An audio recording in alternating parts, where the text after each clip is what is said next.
Hi guys, welcome back to my channel, welcome back to my new another video. তো তোমরা দেখে বুঝতেই পারছো আমি বাপের বাড়িতে আছি, কারণ 2 সপ্তাহ ধরে আমার এতই জ্বর সর্দি কাশি, সেটা মুখটা দেখে বুঝতেই পারছো যে কতটা অসুস্থ হয়ে পড়েছিলাম, কোনো ভিডিও করতে পারিনি। তো আজকে যেহেতু এখানে আছি আর আজকে যেহেতু রথ, সেই উপলক্ষে মা জগন্নাথ দেবের জন্য কিছু ভোগ তৈরি করছে, সেটাই তোমাদের সঙ্গে শেয়ার করে নেব। আর আজকে যেহেতু রথযাত্রা এবং আমাদের এখানে রথযাত্রা কীরকম হয় তো সেটাও তোমরা এই ভিডিওটা দেখতে পাবে। আর আমিও একটা ছোট্ট রথ বার করব, সেটা কীরকমভাবে সাজাই, কি করি না করি, পুরোটা দেখতে গেলে কি করতে হবে, ভিডিওটা স্কিপ না করে দেখতে হবে।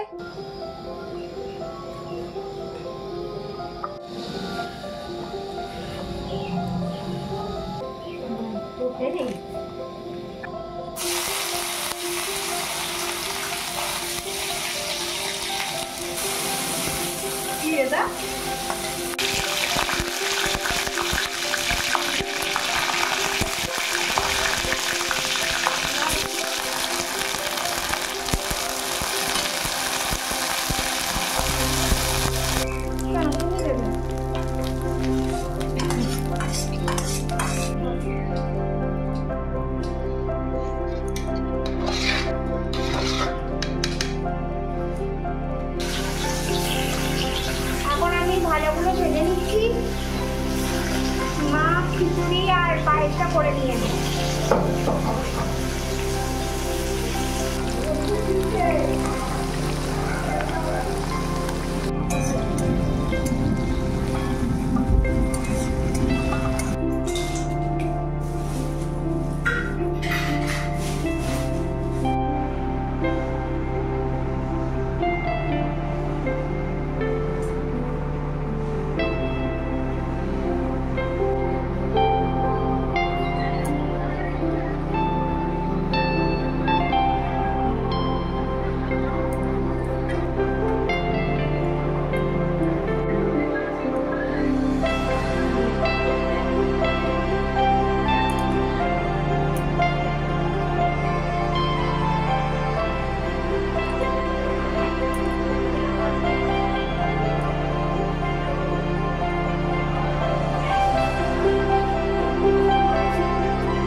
মায়ের পুজো দেওয়া হয়ে গেছে, এবার লাঞ্চ করে নেবো। ভোগে আছে খিচুড়ি, পায়েস, পাঁপড় ভাজা, আলু ভাজা, কুমড়ো ভাজা, বরবটি ভাজা। তো দেখি হেভি হয়েছে, তো চলো খেয়ে নিই। তারপরে একজনের রথ সাজিয়ে দিতে হবে আমাকে, তারও ভিডিও দেখতে হবে তোমরা। গ্রামের দিকে ফেরা হেভি হয়েছে, একটা ছেলে খেলো না। তো এখন খাওয়া দাওয়া হয়ে গেছে, এবার একজনের রথটাকে আমাদের সাজিয়ে দিতে হবে সুন্দরভাবে। তো রথের অবস্থা ঠিক এরকম, এর থেকে দেখা যাক যে আমি কি পরিবর্তন করতে পারি। তো চলো দেখো তোমরা রথটা কীভাবে সাজাই।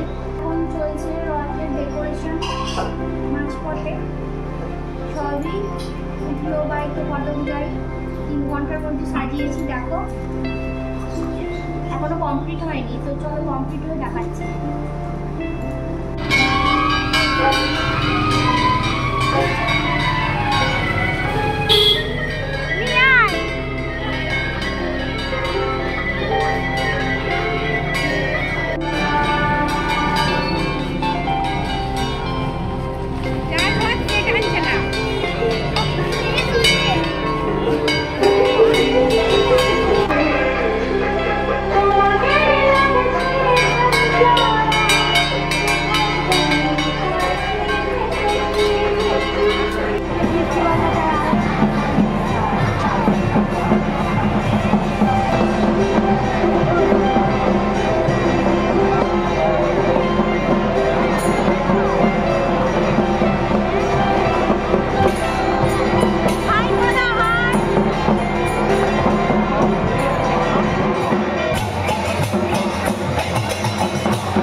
মেলা দেখতে, রথের মেলা। বকুলতলা তো নেই, আমরা এখানে শানতলা আছে।